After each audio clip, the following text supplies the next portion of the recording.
یہ جو نظریہ ہمارے یہاں زور پکڑ گیا ہے توکل کے نام پر، دینداری کے نام پر، اللہ پر بھروسے کے نام پر، کہ ہم کو محنت نہیں کرنی، گھر میں بیٹھے رہیں گے تو بھی اللہ تعالیٰ رزق دے گا، اس لیے کہ رزق دینے کا اس نے وعدہ کیا ہوا ہے، یہ نظریہ پتہ نہیں کہاں سے ہم لوگوں کے درمیان آیا۔ یہ تو قرآن مجید میں کہیں نہیں ہے، یہ اللہ کے رسول صلی اللہ علیہ وسلم کی تعلیمات میں نہیں ہے۔ حضرت عمر رضی اللہ تعالیٰ عنہ ایک طرف سے گزر رہے تھے، کچھ لوگ وہاں بیٹھے ہوئے تھے، پوچھا بھائی یہ لوگ کیا کام کر رہے ہیں؟ کہنے لگے بس اپنا بیٹھے ہوئے ہیں، مشغول ہیں، ذکر و فکر کرتے ہیں، متوکلون ہیں، اللہ پر بھروسہ کیے ہوئے ہیں کہ وہ دے گا، رزق دے گا۔ حضرت عمر رضی اللہ تعالیٰ عنہ فرمایا یہ متوکلون نہیں ہے، متعکلون ہیں، بیٹھ کر فری میں کھانے والے ہیں۔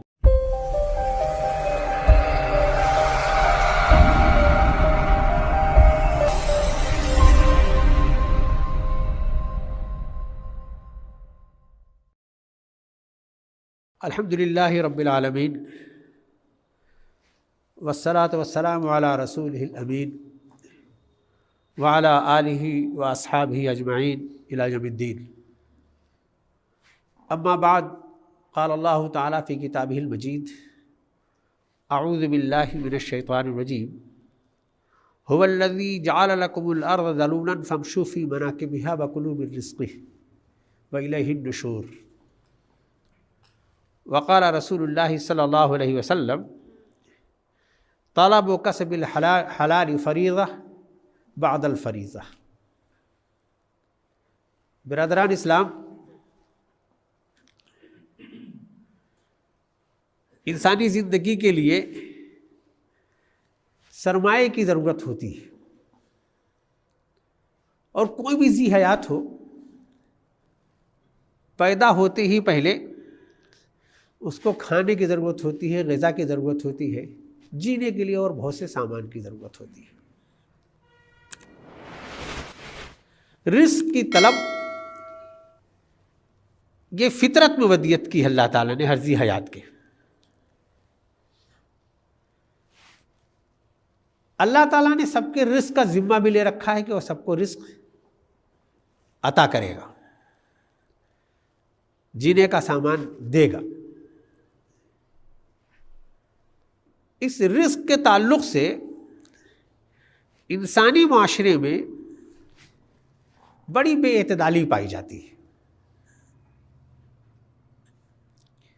جو اس کے حصول میں لگا ہوا ہے ایسا بے مہار لگا ہوا ہے کہ اس کو حرام حلال کی تمیز نہیں، اس کو اس کی تمیز نہیں کہ وہ اس کے لیے مفید ہے یا مضر ہے۔ اور بہت سے ایسے لوگ ہیں جو اس بات پر ہاتھ دھرے بیٹھے ہیں کہ پیدا کیا ہے اللہ نے تو روزی دینے کا بھی اسی نے وعدہ کیا ہے، وہ دے گا۔ اس نے کہا ہے کہ وَمَا مِن دَابَّةٍ فِي الْأَرْضِ إِلَّا عَلَى اللَّهِ رِزْقُهَا، رزق دینا اللہ کا کام ہے۔ إِنَّ اللَّهَ يَرْزُقُ مَن يَشَاءُ بِغَيْرِ حساب، جس کو وہ چاہتا ہے بے حساب رزق دیتا ہے۔ ان باتوں کا غلط مفہوم ذہن میں بیٹھا کر کے ہاتھ پر ہاتھ دھرے آدمی بیٹھا رہتا ہے اور اللہ کی طرف سے رزق کا انتظار کرتا ہے۔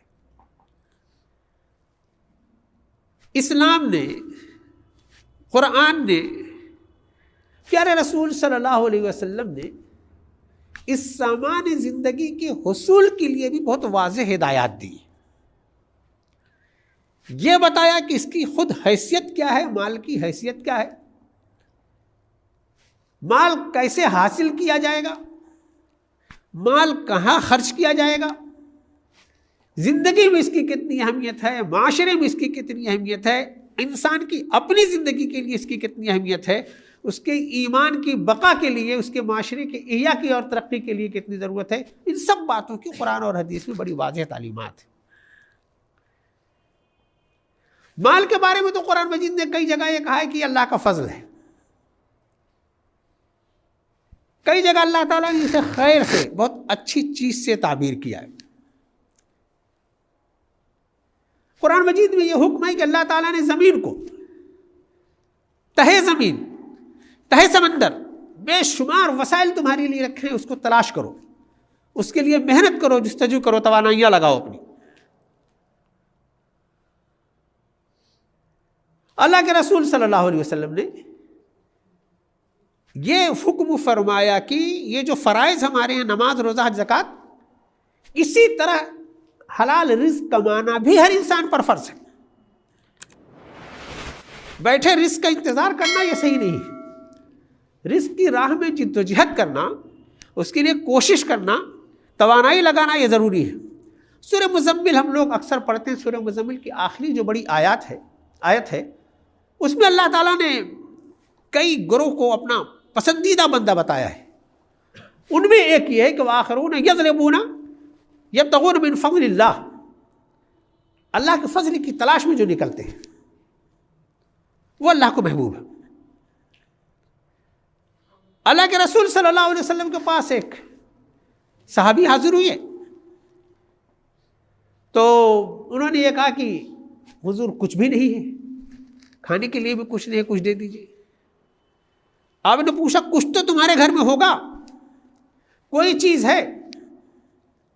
کسی ایک چیز کا نام بتایا کہ صرف وہ ہے میرے پاس۔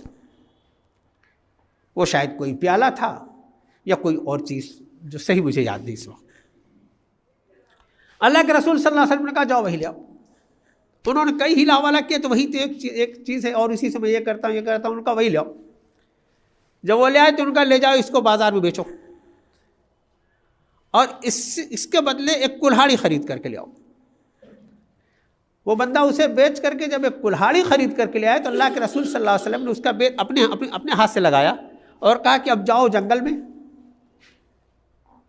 لکڑی کاٹو اور بیچو، 15 دن تک منہ مت دکھانا، 15 دن کے بعد آنا۔ 15 دن کے بعد وہ آیا تو اس کے پاس اس کاروبار سے تھوڑا سا سرمایہ ہو گیا تھا، اس کو محنت کی قدر ہو گئی تھی، کمانے کا سلیقہ ہو گیا تھا۔ اللہ کے رسول صلی اللہ علیہ وسلم نے اس کی بڑی ستائش کی۔ حدیث پاک میں یہ واقعہ بہت مشہور ہے اور بہت نقل کیا جاتا ہے۔ بے روزگار کو فقیر بنانا، اس کے بنسبت اسے روزگار دینا۔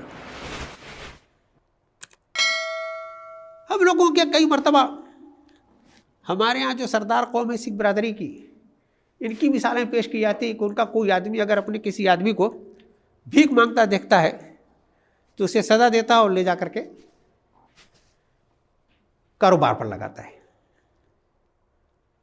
ہم لوگ ان واقعات کو پڑھ کر کے بہت متاثر ہوتے ہیں اور ان کو کوٹ کرتے ہیں اپنی دینی کتابوں میں، اپنے خطبات میں، جبکہ اس کے بالمقابل بہت صحیح واقعہ رسول پاک صلی اللہ علیہ وسلم کا موجود ہوتا ہے، احادیث موجود ہوتی ہیں، سنت موجود ہوتی ہے، نمونہ موجود ہوتا ہے اللہ کے رسول صلی اللہ علیہ وسلم کا، وہ نظر انداز ہو جاتا ہے کئی مرتبہ۔ تو اللہ کے رسول صلی اللہ علیہ وسلم نے نہ صرف یہ کہ اس کی حصول کی تاکید کی، وسائل بھی کھڑے کیے، دعا بھی سکھائی کہ دعا وہ کرو کہ اللہ تعالیٰ دنیا کو بھی حسین بنائے اور آخرت کو بھی حسین بنائے۔ ہم لوگ دعا کرتے ہیں نا سب لوگ روزانہ، ربنا آتنا فی الدنیا حسنہ وفی الآخرۃ حسنہ وقنا عذاب النار۔ یہ دنیا میں بھی حسنہ عطا فرما، حسنات عطا فرما۔ اللہ تعالیٰ نے قرآن مجید میں کہا کہ دنیا میں اللہ تعالیٰ نے تمہارا حصہ رکھا ہے، ہر بندے کا حصہ رکھا ہے، اس حصے کی جستجو میں رہو، اس کو تلاش کرو۔ فقر پسند نہیں اللہ کے رسول صلی اللہ علیہ وسلم کو، گداگری بالکل پسند نہیں۔ آپ نے تو کئی مرتبہ اس کو ڈسکریج کیا ہے، آپ نے پناہ مانگی ہے، دعا میں اس سے پناہ مانگی ہے۔ لیکن جب ہم لوگ ایسی صریح آیات، احادیث میں پیارے رسول صلی اللہ علیہ وسلم کے ایسے واضح نمونے ہونے کے باوجود اپنے گرد و پیش کا، اپنی ملت کا جائزہ لیتے ہیں تو حصول مال کے سلسلے میں ہمارے یہاں دونوں بے اعتدالیاں پائی جاتی ہیں۔ جو آدمی مال حصول کرنے میں لگا ہوا ہے تو بس بے مہار لگا ہوا ہے، کیسے بھی مل جائے، کہاں سے بھی مل جائے، کتنا بھی مل جائے، عزت بیچ کر مل جائے، ہاتھ کٹا کر کے مل جائے، لیکن وہ آدمی کوئی بھی رسک لینے کو تیار ہے اور مال لینے کو تیار ہے۔ اللہ کے رسول صلی اللہ علیہ وسلم کی وہ جو حدیث پاک ہے کہ روز قیامت پہلے 5 سوالات ہوں گے، بندے کا قدم وہاں سے ہٹے گا نہیں جب تک ان 5 سوالات کا جواب نہ دے لے۔ ایک سوال ان میں سے یہ کہ مال کہاں سے حاصل کیا، اور اسی کا دوسرا حصہ ہے کہ مال کہاں خرچ کیا۔ تو مال حاصل کرنے کا بھی طریقہ قرآن اور حدیث نے بتایا ہے، مال خرچ کرنے کی جگہ بھی بتائی ہے، تو اس کے حدود اور قیود ہیں، اس پر بھی ہمارے یہاں گفتگو ہونی چاہیے۔ لیکن آج خاص طور سے میں اس بات پر گفتگو کرنا چاہتا ہوں کہ یہ جو نظریہ ہمارے یہاں زور پکڑ گیا ہے، توکل کے نام پر، دینداری کے نام پر، اللہ پر بھروسے کے نام پر، کہ ہم کو محنت نہیں کرنی، گھر میں بیٹھے رہیں گے تو بھی اللہ تعالیٰ رزق دے گا، اس لیے کہ رزق دینے کا اس نے وعدہ کیا ہوا ہے۔ یہ نظریہ پتہ نہیں کہاں سے ہم لوگوں کے درمیان آیا، یہ تو قرآن مجید میں کہیں نہیں ہے، یہ اللہ کے رسول صلی اللہ علیہ وسلم کی تعلیمات میں نہیں ہے۔ حضرت عمر رضی اللہ تعالیٰ عنہ ایک طرف سے گزر رہے تھے، کچھ لوگ وہاں بیٹھے ہوئے تھے، پوچھا بھائی یہ لوگ کیا کام کر رہے ہیں؟ کہنے لگے بس اپنا بیٹھے ہوئے ہیں، مشغول ہیں، ذکر و فکر کرتے ہیں۔ وہ توکلون ہیں، اللہ پر بھروسہ کیے ہوئے ہیں کہ وہ دے گا، رزق دے گا۔ حضرت عمر رضی اللہ تعالیٰ عنہ فرمایا یہ متوکلون نہیں، یہ متعکلون ہیں، بیٹھ کر فری میں کھانے والے ہیں۔ ابا کما رہے ہیں، ٹھیک ہے، بھائی دے رہا ہے، ٹھیک ہے، کہیں اور سے آ رہا ہے، ٹھیک ہے، کسی پارٹی کی دلالی کر رہے ہیں، ٹھیک ہے، ووٹ بیچ کر کے مل رہا ہے، ٹھیک ہے، سب پر بھروسہ کیے بیٹھے۔ شدید قسم کی مذمت ہے اس بات کی کہ اس طرح سے بیٹھ کر کے بندہ رزق کا انتظار کرے اور اپنے آپ کو خوار کرے۔ پوچھا ایک صحابی نے اللہ کے رسول صلی اللہ علیہ وسلم سے کہ سب سے بڑھیا رزق کون ہے؟ اطیب الرزق، اللہ کے رسول صلی اللہ علیہ وسلم نے فرمایا کہ جو بندہ اپنی کمائی کا کھائے وہ سب سے اچھا ہے۔ تو یہ بات جو ہم لوگوں کے ذہنوں میں بیٹھی ہوئی ہے، توکل کا یہ جو غلط مفہوم بیٹھا ہوا ہے، دینداری کی یہ جو غلط تصویر ہمارے ہاں بنائی گئی ہے، یہ مطلوب نہیں ہے۔ اسی میں اور کئی بہانے بھی آ جاتے ہیں، پڑھ لکھ لیا ہے، تعلیم حاصل کر لی ہے، ڈگری بڑی ہے، جب تک نوکری نہیں ملے گی تب تک بے روزگار کا سرٹیفکیٹ لے کر کے گھومیں گے۔ یہ بے روزگاری کون سا پیشہ ہے؟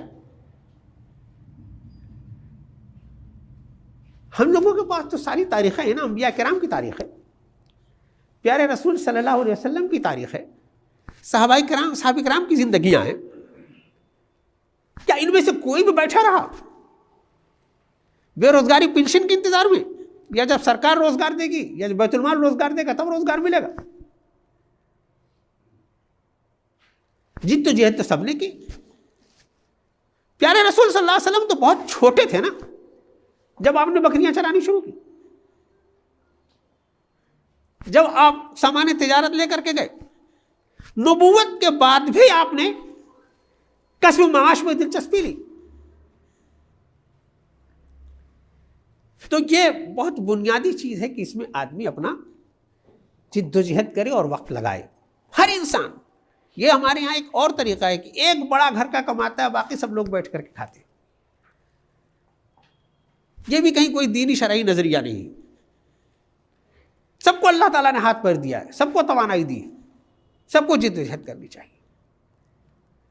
پھر دوسری بات یہ، اور اس پر اور گفتگو تفصیل سے ہونی چاہیے، کہ مال کیسے کمایا جائے، کون سا مال ہے جو ہمارے گھر میں آ سکتا ہے اور کون سا نہیں آ سکتا، اس کی بڑی تاکید ہے۔ ہم لوگوں کے یہاں اس سلسلے بھی کئی نظریات ہیں۔